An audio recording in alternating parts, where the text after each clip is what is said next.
भारत और चीन के सैनिकों के बीच 15 जून को हुई खूनी झड़प के बाद एलएसी पर तनाव व्याप्त है।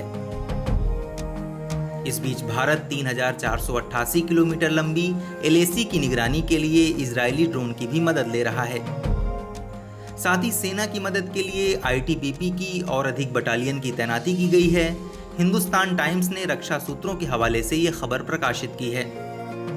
आईटीबीपी की और टुकड़ियों की तैनाती का फैसला 20 जून को लिया गया, जब लेफ्टिनेंट जनरल परमजीत सिंह और डायरेक्टर जनरल एसएस देसवाल ने लेह का दौरा किया था।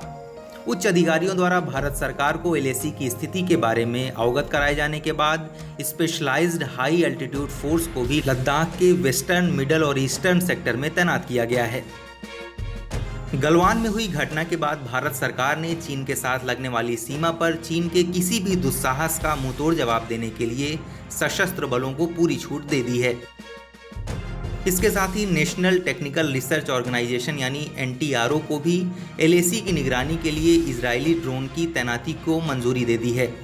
आर्मी को और अधिक ड्रोन खरीदने की अनुमति भी मिल गई है। फिलहाल इजरायली ड्रोन हेरोन को मध्यम ऊंचाई के लिए एनटीआरओ द्वारा इस्तेमाल किया जाता है। वहीं दूसरी तरफ चीन की People's Liberation Army arm drone Wing Loong का इस्तेमाल करता है। भारत भी इजराइल और यूएस से आर्म ड्रोन खरीदने की तैयारी कर रहा है। इससे पहले 5 जून को भारत तिब्बत सीमा पुलिस ने चंडीगढ़ और गुवाहाटी में अपने 2 नव स्वीकृत कमानों का संचालन शुरू किया था। ये चीन से लगी 3,488 किलोमीटर लंबी वास्तविक नियंत्रण रेखा पर सैनिकों की तैनाती की निगरानी करेंगी। एक आदेश में कहा गया था कि इन प्रतिष्ठानों में कामकाज फौरन शुरू करने की अत्यधिक जरूरत है। इनका नेतृत्व अतिरिक्त महानिदेशक रैंक के अधिकारी करेंगे, जो थल सेना में लेफ्टिनेंट जनरल के समकक्ष होंगे। लगभग 90,000 कर्मियों वाले बल ने हाल ही में अपनी सीमावर्ती क्षेत्रों में चीन की पीपल्स लिबरेशन आर्मी के साथ गतिरोध को ध्यान में रखते हुए शक्ति बढ़ाई है। आदेश में कहा गया है कि आईटीबीपी महानिरीक्षक एसएस रावत चंडीगढ़ में एडीजी की क्षमता के साथ तत्काल प्रभाव से चंडीगढ़ स्थित पश्चिमी कमान में प्रभार संभालेंगे।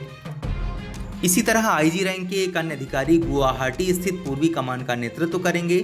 अधिकारियों ने कहा है कि ये कमान सीमावर्ती क्षेत्रों में आईटीबीपी कर्मियों के अभियान, खुफिया, तैनाती और प्रशासनिक गतिविधियों को कारगर बनाएंगे और थल सेना के साथ बेहतर समन्वय बनाएंगे। आपको बता दें कि गलवान में वास्तविक नियंत्रण रेखा पर भारत की तरफ चीन द्वारा निगरानी चौकी बनाए जाने का विरोध करने पर चीनी सैनिकों ने पत्थरों, कील लगे डंडों, लोहे की छड़ों आदि से भारतीय सैनिकों पर हमला किया था।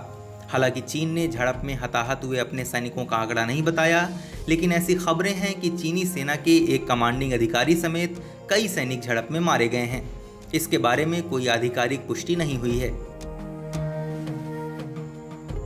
इस वीडियो में फिलहाल इतना ही। आप अपने सुझाव और सवाल हमें कमेंट करके बताइए।